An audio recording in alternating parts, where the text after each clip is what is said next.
Let's go further in the 7S framework exploration. In the previous video we have discussed about strategy and structure. Let's go to the third, the three next S, the system, the staff and the skills, and in the third video we will see the two last as the style of management and the shared values. The systems, basically that's the formal and informal procedures in place in the organization in order to make the work done on a structured way. Basically the systems are transforming an input into an output, and the system is the transformation process that we have to analyze. See it not only as a production activity, but as any activity. It can be an administrative activity, it can be a medical activity. If you take a surgery process, it's basically a process. You have the patient entering in, and there is something happening, and the patient is going out. So the surgery as such is a process, but in general there are huge or important process. Inventory management is a process, sales is a process, admission is a process, accountancy is a process, and so on. So in any organization there is not only one process, but there are various processes in place, and some of them can be in place in any organization. For instance, recruitment and selection of new employees is a process, and you will find it in any organization. Accountancy, that's the same. So why to assess the systems? Just because it will give you an information about how efficient is the organization is in transforming something into something else. The difficulty related to the process is that there is need of very precise description of the different step of the process in order to realize an efficient analysis. Otherwise you will discuss about the process, you will have maybe one or two or three key steps, but you will not be in position to identify to what extent the process as such is efficient or not.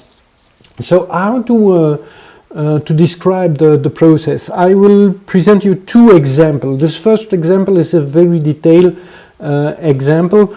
It needs a tool like Visio, MS Visio, in order to realize it easily. It can be also done via PowerPoint, for instance, but it will be much more hard to realize. The philosophy of this way of describing a process is that you will identify the stakeholders involved in the process.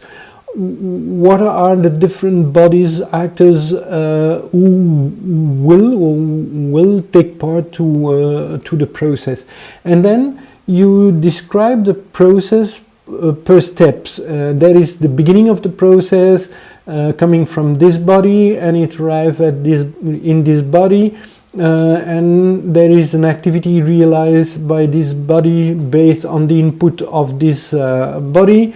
There is a decision aspect. If there is a yes, something else happens. If there is a no, there's something completely different. And then you continue the description of the process. This is basically a quite huge description. That's an important one. We started here in this drawing with the project safety case, and we see that the project safety case is still here, and we go through and we arrive at the end. of the process. It means that at that moment, process is finished, is completed. You see that there, for each box, there is a number, and this number is referring to an explanation. So for the 1.1, requirements identified at FABEC level by the Standing Committee operation and the network manager are expressed to the airspace committee. What is the output requirement? So basically this is the storytelling with the output of the description that we have here in 1.1 ANSP NM requirement. So that's basically the explanation of what is behind. So this is the first way of presenting a system.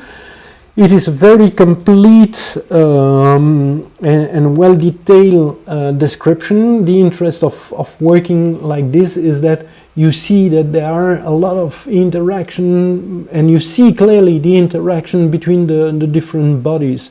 So you can identify also some risk of lost time or loss of information and so on. So based on that, you can identify what could be improved in the process. A second way of presenting the process is much more easy, much more light, I would say.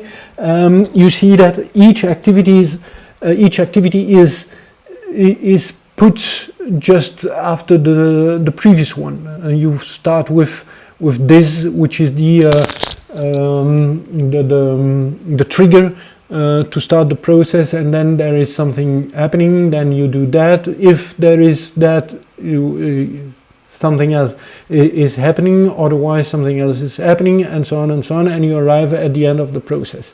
It's much more easy. You can do it using PowerPoint. If you have very little interaction and stakeholders involved in the process, that's a nice way to do it. It's quick, it's easy to understand, and you can identify some improvement in the process.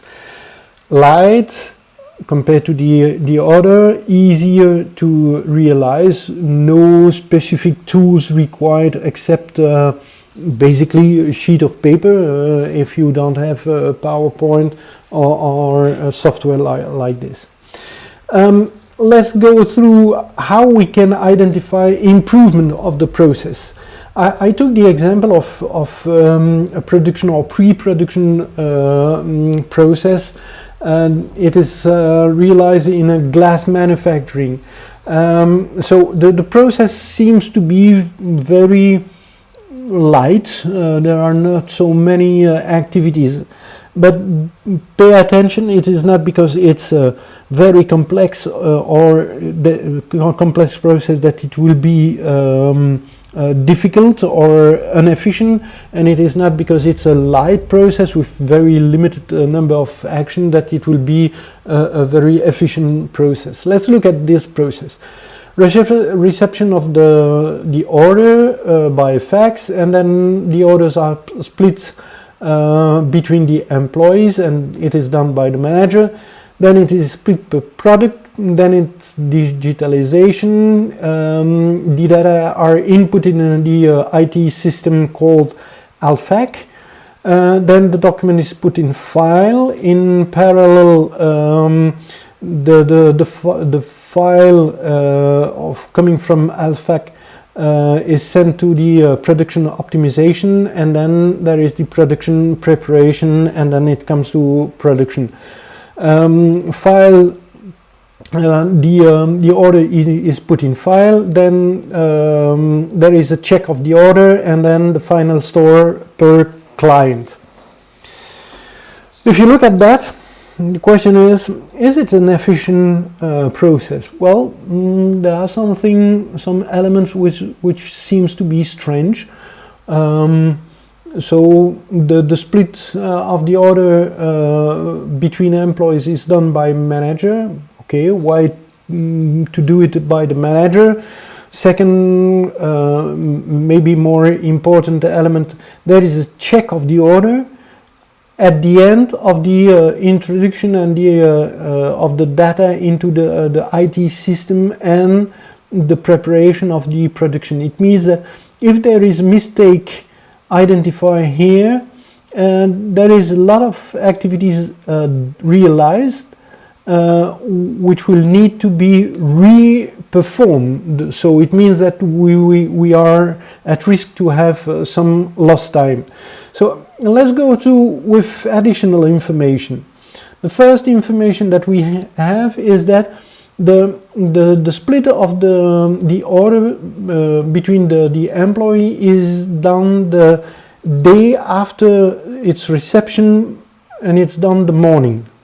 So the question, why to wait one day before doing the split? And what happens if there is something arriving just after the split realized by the manager? It will have to wait. Then there is the input of the data in the system will be done the same day as it has been split or the day after. Why to wait until the day after? Is it so important to do that? And if you want to do a supervision by the manager, it should not be done in the morning. It should have to be done and realized the all day long. And then we don't know at what moment the production preparation will be realized. So it means that it can be the day plus 1 or day plus 2 or day plus something. So there is a problem here. And the last one, as I mentioned, there is the check of the order after the realization of the work. So that's not really efficient. Let's look at the figures. The delivery lead time is their plan is to be between 5 and 7 days. And if you look at the real date, the number of days, you see that there are between 10 and 12 days. It means that there is a gap between the plan and the actual of 83%. That's quite important. So doing this exercise like this is quite interesting. Now, if you want, you may take a brown paper, the paper that we take to covered article for shipping, and you can take for each of the elements here the document or the print screen, and you will see through those documents to what extent the information which has been reported here will be used until the end of the process. And doing this exercise, you will see that in many cases some information which are here will not be used as input data. So the question, why to ask those questions? And in addition, you can see that some data required here are not in the document sent by the customer. So it means that guys working here, the employees preparing the input of the order in the system, will need to call the client to ask additional information. Once again, it's a lost time. So let's look now at the staff. We have seen strategy, structure, system, and now the staff. The staff represents the whole employees working in the organization. There are two key elements assist in this dedicated S. The characteristic of the personnel, for instance, description of man, woman, the distribution, or the gender distribution, the age pyramid, the seniority of the people, the experience that people have. So these are basically data crunching information split per category, gender, age pyramid, and so on. This first information is important because if you see that your age pyramid is focused with a large number of people quite age around 50 years old, for instance. It means that in the near future, those people will leave the organization due to the retirement, and maybe you will not have the young generation ready to take over the duty. So maybe you will have an issue, and you need to address this issue in order to find a solution before it's happened. If you see that the seniority is quite important, maybe it means that the salaries are quite high.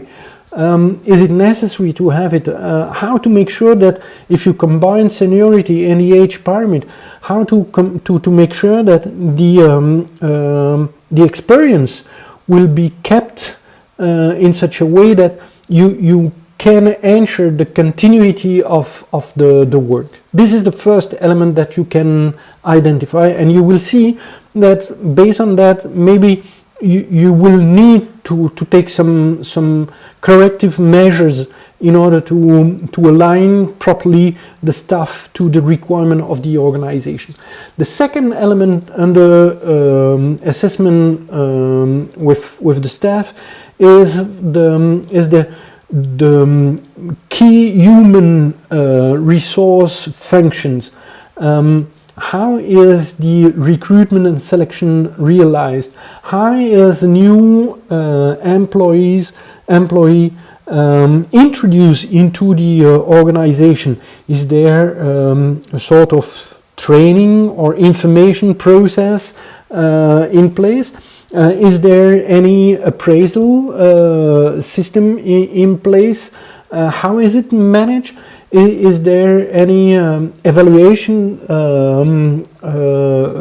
process in place? Who does what? By when is it done? Is it done every year, twice a year, every 5 years? How is the internal communication organized?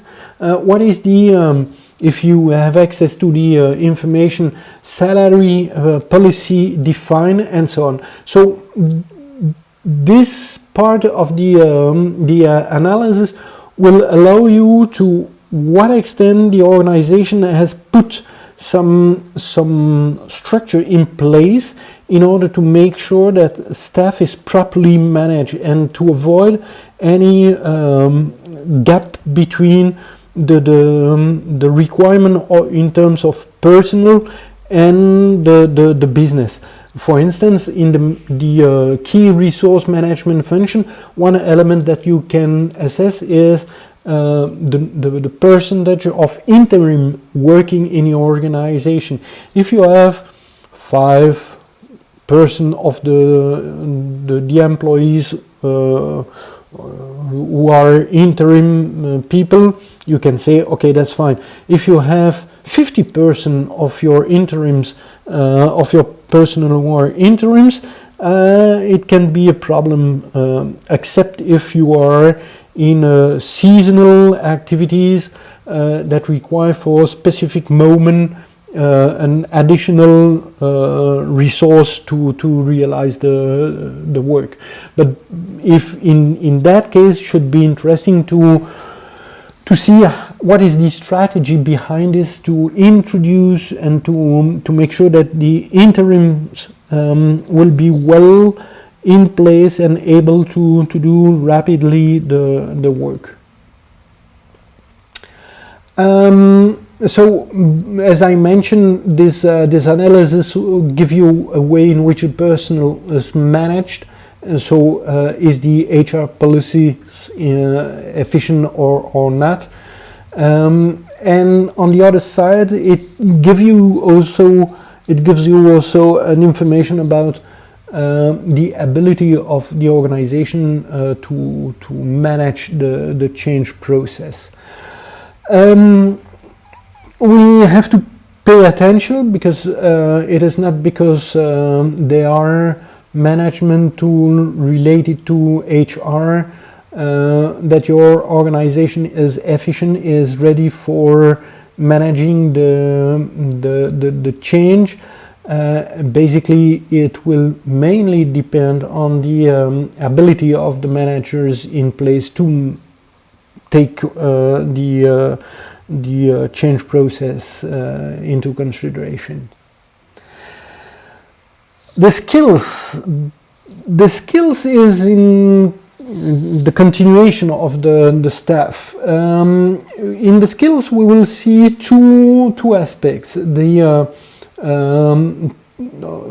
Basically both are connected to one element, that's the competences of the people.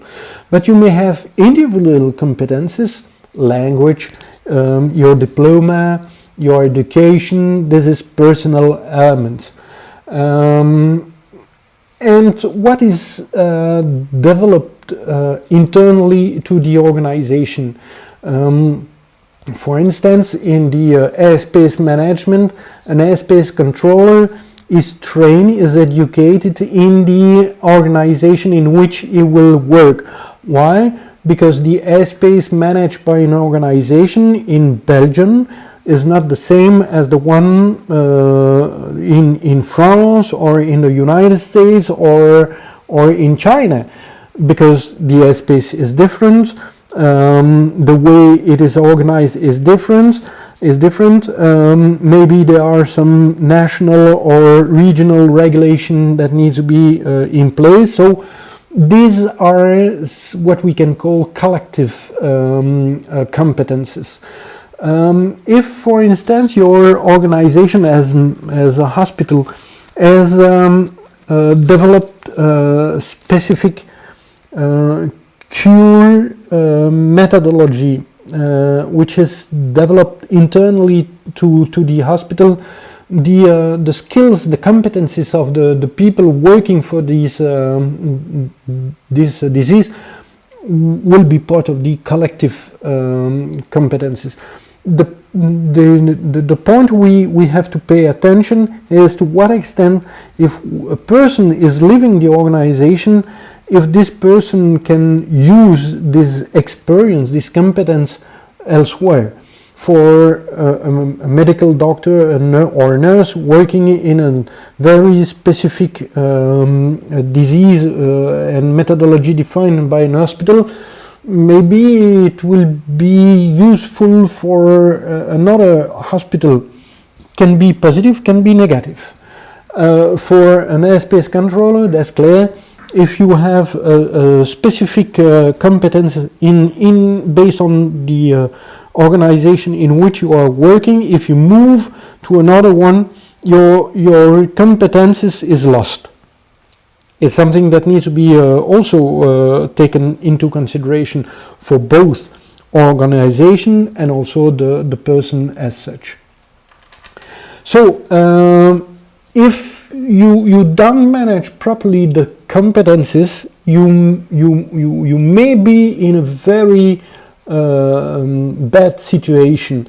So there are some tools that allow us to manage this, and the point is to well assess the training of the people, and the tool that you can use to assess very easily, and that's quick and dirty realized, is the flexibility matrix. The flexibility matrix is a tool that you can use using Excel, an Excel sheet. You take the activities of your service or your department. It will be realized by a manager, to be frank. And you take here the name of your team, and at the crossboard of an activity and a person, you will define to what extent the person is able to realize the activity and can also train others. It will be a 1, and it will be marked in green. In 2, it's the ability of the person to realize the activity alone. It means that the person is autonomous to realize the activity. If you have to execute an activity, you know that you can ask the person to realize it and it will be done. That's a person in 2. Difference between 1 and 2 is that the 1 can also train others. The 2 cannot necessarily train the others.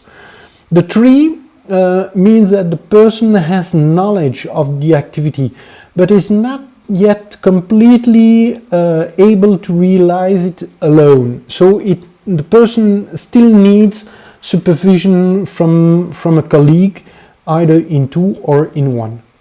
And the 4 mean that the person cannot realize the activity, whatever the circumstances. The person has never done the activity.